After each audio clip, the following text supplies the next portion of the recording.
Here I have INFINIX Hot 11S, and today I'm going to show you how to add photo to contact on this device.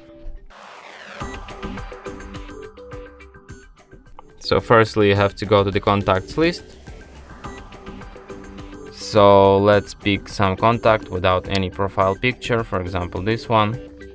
Then tap on the pencil icon to change it.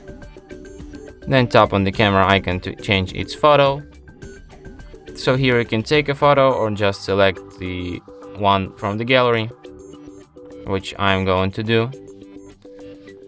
So let's pick an image. Here you can adjust this image how you want it to look like.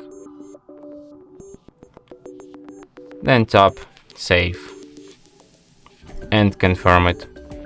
And as you can see, photo to contact added. And that's it. Thanks for watching. If you find this tutorial useful, don't forget to hit that like button and subscribe to our channel.